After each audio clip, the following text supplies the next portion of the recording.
Izenburu bat jarri behar, hitzaldiari, egurra, ondioak, beraz, egurria alako bapatean sortutako izenburua izan zen, basoko ondioentzat bizia.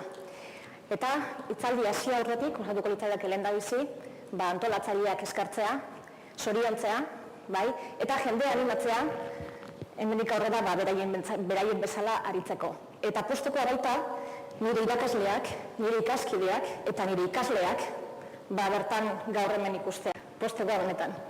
Hitzaldiari hasiera emateko onddoak izango dira ardatza, eta hor eskubi aldean daukasuena da, horrela gaur egun ezagutzen den onddoen sailkapena. Dagoeneko mixomikotoak, oomikotoak lehen ezagutzen genituen horiek ez daude onddoen barne. Beste talde batzuetan daude, ez daude gehiago. Beraz, mixomikotoak ja ez ditugu onddo lignikolo kontsideratuko, ez direlako onddoak dagoeneko.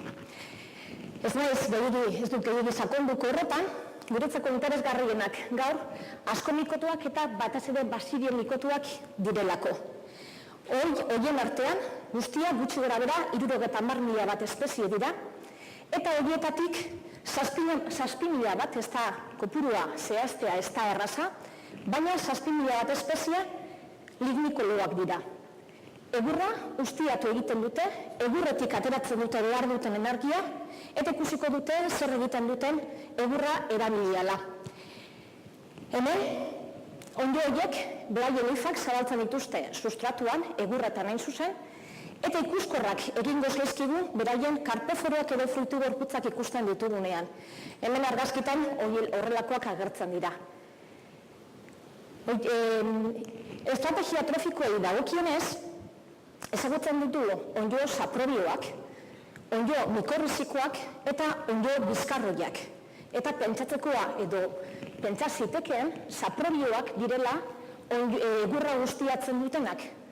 Ikusi da, egurra bai saprobioek, bai mikorrizikoek eta baita bizkarroiek ere erabiltzen dutela. Adibidetzat, hemen askomikoto saprobioak Bulgarienkinaz, bisporilazitrinas, idaria hipoxilen, eta basidomikotoen artean, esteronostrea edo terenak zerulea. Mikorrizikotan tonentelak edo galoderma peiferi bizkarroien artean. Zer da egurra edo nolakoa da egurra? Garrantzitsua hori ulertzea gero onddoek ze funtzio duten jakiteko. Hor, imagina daukaguna da, enbor zati bat, zehar ebaketa bat, kanpotik barnera, guztiok ezagutzen dugu azala daukagara kanpoaldean enbor horrek, azaletik barnera fluema, kanbiuna, eta barneko guztia xilema da edo egurra. Aipatzeko da, egur horretan eta zenbait espezietan, ez guztietan, bi alde bereiztuko ditugula. Alde batetik, zurgizena, eta hori da xilema aktiboa, hortik garraiatuko dira ura eta gatz mineralak, eta bestalde, zurgiarra edo xilema inaktiboa. Bai bata eta bai bestea eratzen duten zelulak, berez, horrelakoak luzeak dira, hilda daude, eta pareta lodia izaten dute. Pareta horretan, zelulosa, hemizelulosa eta lignin aurkituko ditugu. Hirurak polimeroak, lehenengo biak, azukreen polimeroak eta hirugarrena oso polimero konplexua eta zaila degradatzeko. Hiru polimero horiek dira nagusi pareta horretan, zelula bakoitzaren pareta horretan, eta horrek egiten du, neurri handi batean, egurra horren gogorra izatea eta horren zaila degradatzen. Egurra urtero ekoizten da, basoetan ekoizten da, guztiok dakigu, hor kopurutan gutxi gora bera zenbat egurra arte ekoiz daiteken baso batean, eta gero, normarik dagoeneko ja ipatu du, zenbat egur geratzen zaigun basoetan, eta hori izango da kudeaketaren araberakoa. Batzuetan gehiago, beste batzuetan gutxiago. Hor, 30 metro kubiko hektareako, ez dakit nola ibiliko bidan Euskal Herriko basoetako egur kopuruak, eta hemen 1.200 agertzen da metro kubiko hori da estatu batuetan eta mendebaldeko kostako horko basoetan. Kontua kontu, gogoan hartu behar da egurra berez, dala karbono biltegi ikaragarria handia. Eta hor daukagu adibidez ikatza, Karboniferoan sortu zen ikatza, eta ondioekin lotura zuzena izango luke, eta gero norbait jakin nahi baldin badu, azkenean komentatuko dugu hori. Dena den, karbono biltegi ikaragarria handia, eta basoen funtzionamendua egokia izateko, mantenugailen birziklapena ezinbestekoa da. Horretan onddoak bere biziko garrantzia dute. Onddoak direlako nagusiki, egur hori deskonposatzen dutenak eta baliagarri egiten dutena beste bizitun batzuentzako. Dena den, 7.000 bat espezie aipatu ditugu, espezie guztiek ez dituzte egurraren osagai guztiak erabiltzen. Horren arabera, 3 usteldura mota bereizten dira. Ez dakit, inoiz entzun dituzue, usteldura zuria, usteldura marroia eta usteldura biguna. Ez dela asko aurkitutakoa. Usteldura zuriaren kasuan, onddoek egiten dutena da, zelulosa, lignina eta hemizelulosa 3 polimeroak erabili egiten dituzte eta deskonposatu egiten dituzte. Batzuk 3 aldi berean eta beste batzuk lehendabizi lignina eta beranduago beste biak. Erraza da ikustea horrelako kolore argia izaten du egurrak eta eskuekin erraz berrein daiteke. Beraz, antzematea erraza izaten da. Usteldura marroia eragiten duten onddoen kasuan, hor, onddoak hemizelulosa eta zelulosa soilik ustiatzen ditu. Lignina zertxo bat eralatuta geratzen da, baina hor geratzen da degradatu gabe. Esan behar da, usteldura marroia eragiten duten onddoak eraginkorragoak direla energia egurretik lortzeko, beste aurrekoak baino. Egurraren itxura ere berezia da, eta horrela marroi kolorekoa edo izaten da normalean, eta horrela zati kubikoetan zartatuta agertzen da gehienetan. Usteldura bigunaren kasuan, ez da ze osagai degradatzen edo erabiltzen duten, baizik eta nola. Argazkia, mikroskopio elektroniko egindako argazkia da, hau izango litzateke egur zelula bat, hau da pareta, bai, eta hau da barrundea. Aurreko bi kasuetako onddoek, beraien ifak, barrunde horretatik zabaltzen dituzte egur guztian zehar, aldiz, usteldura mota hau eragiten duten onddoek, ikusten duzuen bezala, paretatik bertatik zabaltzen dituzte. Hauek txuriago agertzen diren horiek dira onddo horien ifak. Beraz, zalantzari gabe, izaki garrantzitsuak basoen funtzionamentuan. Eta lehen, Santik aipatutako artropodo guzti horientzako oso garrantzitsuak, eta nire ondoren etorriko den gainontzeko bizitumentzat ere ikusiko dugun bezala ikaragarriak. Beraz, esan dakua, ondo lignikoak egurra ustiatzen hasten diren momentu beretik, egur bizia, zuhaitz bizia da oraindik, erori da, eta hemen ja ia erabat deskonposatuta daukagu egur hori. Lehenengo momentutik bertatik eta onddoak bere mizelioa zabaltzen duen momentutik, egur hori eraldatu egingo da. Eraldatzen joango da, alde batetik bigundu egingo da, beste alde batetik ezetasuna ere handitu egingo da bertan, eta ondorioz, halako elikagaizare ikaragarri handia sortuko da, egurra oinarri daukagula eta onddoak bitarteko ditugula. Eta hortik, egurra bigundu egiten da, koleopteroak sartuko dira, onddoaren mizelioa bera izango da animalia askorentzako elikagai, eta beraiek sortzen dituzten karpoforoak ere, bazka moduan erabiliko dituzte hainbat eta hainbat animalia lehen Santik edo Miguel Marik ere aipatu dituen horrelako sagutsuak eta sagutzen hor egurra artean. Beraz, onddo guztiek ez dituzte osagai guztiak erabiltzen, egurra behar dute, baina ez da egur mota berdina erabiltzen guztiek. Bi egur mota bereiztuko ditugu, alde batetik, bereiztuko dugu, zuhaitz bizietan dagoen egurra ustiatzen duten onddoa ikusiko ditugu, eta beste alde batetik lurrera eroritako egurra ustiatzen dituzten onddoak. Aipatu dugu, bizitza espezie batzuk zurgiarra eratzen dutela, normalean zurgiarra eratzen dute bizitza luzea duten zuhaitzek, bai? Eta bizitza luze horri aurre egiteko, zurgiar hortan osagai fenolikoak pliatzen dituzte, onddoak eta bestelakoak bertan has ez daitezen. Baina, onddo espezie batzuk espezializatu egin dira, zuhaitz horien barnean dagoen zurgiar hori erabiltzeko. Zurgiar hori hemen daukate lide karteltxoarekin. Zurgiar hori erabiliko dute oso ondo espezialistek. Eta normalean erasotuko dute egur hori zuhaitzak adin bat duenean, zuhaitza heldua denean. Eta hortik gero utxuneak. Ondo hortariko batzuk, aurkituko ditugu soilik koniferoetan, beste batzuk hosto zabaletan, eta horrez gain egongo dira oraindik ere oso espezifikoak. Adibidez, hemen daukazue fistulina hepatika jarri ditut oran ezagunak izan daitezken adibideak. Fistulina hepatika hori Quercus generoko espezie gutxi batzuetan agertzen da, gure inguruan agertzen da, Laetiforus sulfurus agertzen da ugariago eta hostozabal espezie gehiagotan, eta Felinus panteau Pinus generoko espezie baten agertzen da. Fonos fementarius aipatzen dut hemen ardagaia, guztiak ezagutzen dugulako, eta honek printzipioz, bai, zurgiarra erabiltzen du, baina soilik zuhaitza bera beste arrazoi batzuen gaitik ahulduta geratzen denean. Eta lehen nire aipatu erakutsi dituen hor pago batzuk ardagaiekin, goitik apurtuta zeuden, eta hori fonesak eragiten du. Normalean, baso batean fonesak erasotzen baldin badu zuhaitza, horrek eragingo du zuhaitzaren goialdea apurtzea. Esan behar da, kasu honetan, onddo horiek zurgizena ez dutela erasotuko. Orduan, zenbat eta helduagoa zuhaitza, orduan eta probabilitate handiagoa horrelako onddoak agertzeko.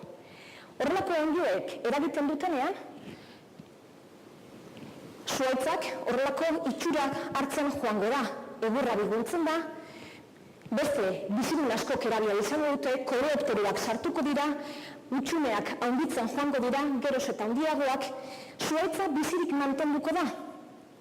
mantenduko da, eta hainbat urtez iraun dezake. Urtetik gora ere.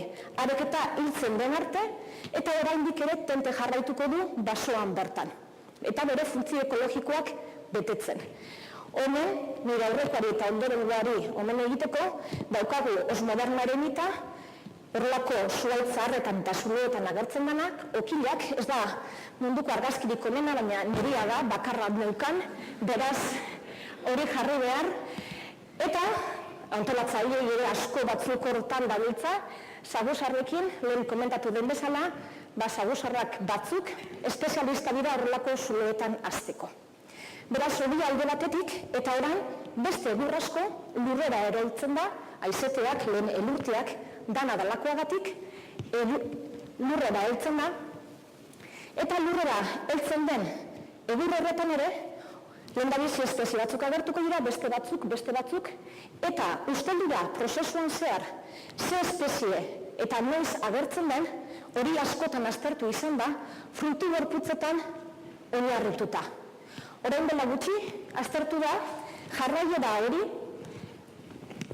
lurrera heltzen denetik eta desagertzen ustelketa prozesu desberdinak aztertu dira, fase desberdinak ikusi edo zehaztu dira biguntasunaren arabera, eta bertan onddoak molekularki analizatu dira. Zer da ikusi dena?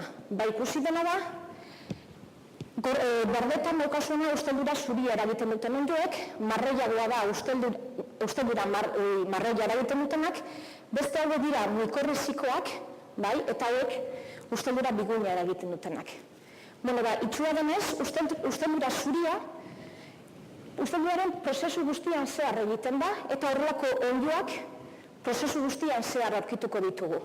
Eta trametes bersikolor horrelakoa izango litzateke. Bestalde, usteldura marroia egiten duten onddoek nahiago izaten dituzteantza egurran zertxo bait bigunduta egotea.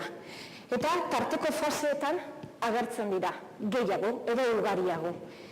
Mikorriz, adibide moduan, Antrobia serialis jarri dizuetor, usteldura marroia eragiten duena. Azken fasean, Mikorrizikoak izango dira nagusi. Simbiosi landore basoko zuhaitzekin simbiosian hasten diren espezie horiek. Baina, ikusten den bezala, ja, zuhaitza purtsoa bigulota dagoenean ere mikorrizikoak badute beraien garrantzia. Espezie dibertsitate handiena itxuraz ja prozesuaren amaieran aurkituko genuke. Usteldurak beraz, eragina izango luke ze espezie aurkituko dugun jakiteko.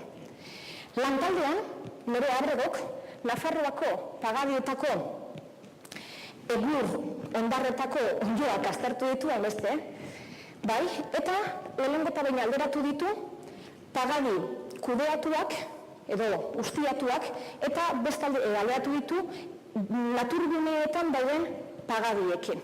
Printzipioz, askoz ere egur gehiago dutenak. Eta hor, hainbat baso eta hainbat partzela baso bakoitzean aztertu ditu. Partzela bakoitzean egin duena nireak izan da,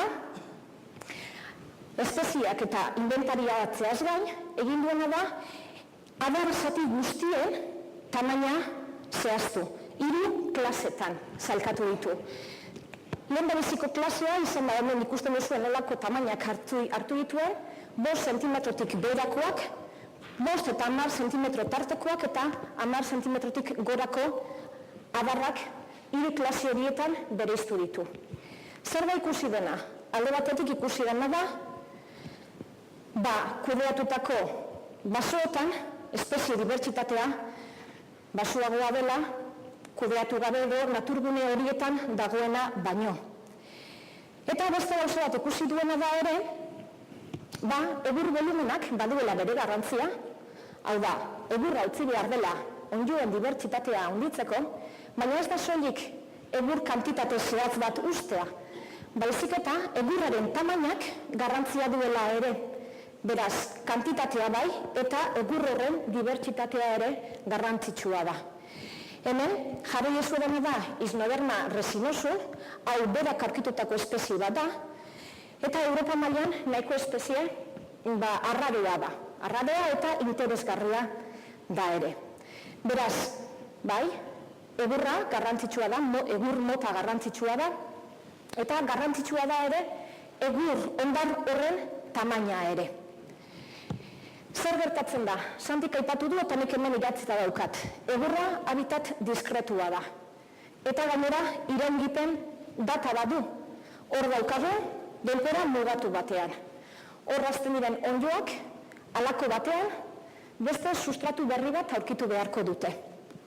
Eta gainera, sustratu berri hori ez dakigu non dagoen, eta ez dakigu noiz helduko zaigun. Argi dago onddoek hainbat estrategia garatu dituztela horri aurre egiteko, kasu gehienetan sustrato berriak bilatzeko, onddoek esporak erabiltzen dituzte, hor frutu gorputzetan, karpofuroetan garatzen direnak, eta hemen daude lignikolo horietako batzuen esporak. Beste batzuk egiten dutena da, sustratuan hazten direlarik, eta hortik energia lortzen dutelarik, ifak, mizelioa, lurzoruan hasi egiten dute, arakatu egiten dute sustratua, eta hasierako egur hortako energia erabiltzen dute, bideratu egiten dute, ifen puntea aldera, arakatze lanetan laguntzeko. Areketa, sustratu berri bat aurkitzen duten arte, eta ja orduan energia ez da horren beste traslokatuko, baizik eta gune berritik lortuko dute energia berria. Esporak. Espora horiek, eta intsektuekin lotuta hor ikusi ditugu Lenformes fomentarius bat, badaude, eta dinote Santiren hitzaldian, badaude horrelako lotura estuak, intsektu eta onddoen artean, eta intsektu espezie batek, barreiatuko ditu leku batetik bestera, zenbait ondoren esporak. Dena den, espezie gehienen esporak haizeak garraiatzen ditu leku batetik bestera, eta ikusi da, horrelako ikasketa biogeografikoek egin dituztenen lanetan, ondoek milaka kilometroetara garraia ditzaketela beraien esporak, eta biogeografikoki horrela egia da, baina egia da ere, ikasketek esaten dutenez, espora gehienak geratzen direla nahiko gertu karpoforotik. Orduan, esfera horiek lehendabizi egur hondar berrira heldu behar dute eta esandakoa haizeak garraiatuko ditu gehienetan. Horrez gain, esfera horiek sustratu berrian gai izan behar dute ositu eta mizelio berria eratzeko. Esfera horietan elikagaia edo erreserbak gutxi direlako. Eta horrez gainera, ugaldu nahi baldin badu eta esfera berriak garatu nahi baldin baditu, esfera hortatik sortutako mizelioak beste esfera batetik sortutako mizelio bateagarria aurkitu behar du. Gainera, horrez gain, sorte kontua da ere. Hori guztia gertatzea, sortea lehengo sustratu egokian, gero mizelioa garatzea, gero beste mizelio bat bilatzea. Eta gero sortea ere, egur horretan berak nahi ez duen espezie bat egotea. Izan ere, lehenengo kolonizatzaileak eragina izan dezakelako atzetik datorren guztian. Adibide gisa, hemen daukazue Erythrum coralloides, Europa mailan ere hainbat zerrenda gorritan agertzen da eta horrelako zuhaitz handietan aurkituko dugu. Hau sartuko da eta agertuko da baldin eta lehenago Fomes fomentarius egon bada edo Inonotus cuticularis egon bada. Bestela, beste espezieren bat egon balitz bera baino lehen, besteren bat bera ezen agertuko. Horrekin, gaur egungo egoera, badakigu, ikusi dugu nolakoa den, eta labur bilduta izango litzateke, fragmentazioa daukagula baso mailan. Berez, egurra diskretu bada, baina gero distantzia handiagoa dago basoetan, egur buska batetik urrengo egurrera.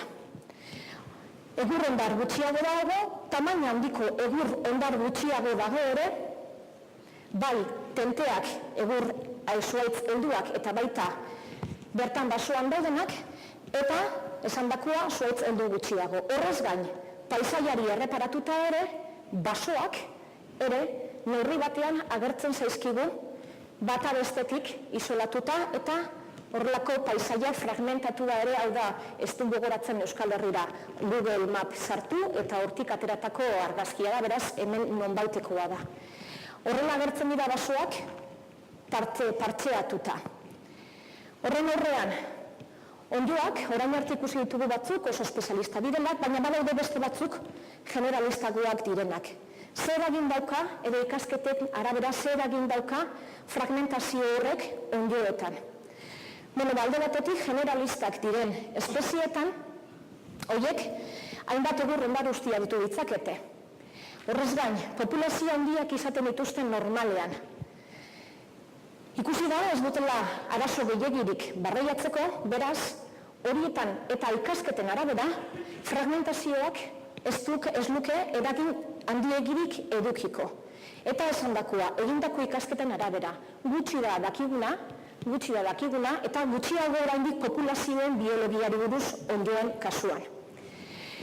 Espezialistak diren onddoen kasuan, egur mota zehatzak behar esaten dituzte eta ez beste bat. Normalean, populazio txikietan egoten dira. Horrek zer esan nahi du egia da, horrelako Erythrum batek milioika espera gara ditzakeela. Baina berak bakarrik, bere inguruan geratuko balira gehienak, ez luke aurrera egiteko aukera gehiagirik. Beraz, guztira, populazio txikia baldin bada, orotara espera gutxiago garatuko lituzke. Eta ikusi da, espezie generalista horietan, espezie espezialista horietan, fragmentazioak eragina duela. Dena den, esandakoa. Oso gutxi ezagutzen da, onddoen populazioaren dinamikari buruz. Eta lan asko dago oraindik egiteko. Kaltetuena guztien artean, zergatik zurgiarra erabiltzen dutelako, enborra handiak erabiltzen dituztelako, espezie espezifikoak direlako, horietan, poliporazioak dira horrela kaltetuenak. Horien artean, Pictopodus carcinus oso espezie arraroa eta horrelako baldintzatan agertzen dena. Amaitzeko, zuek aukeratu, goikoa ala bekoa. Ikusi dugu, basoetan, Labur, asko zegoen esateko, hemen eduki dut lide karteltxoarekin seinaleak eginez, beraz, amaitu beharrean nago, eta honekin amaituko nuke. Eskerrik asko.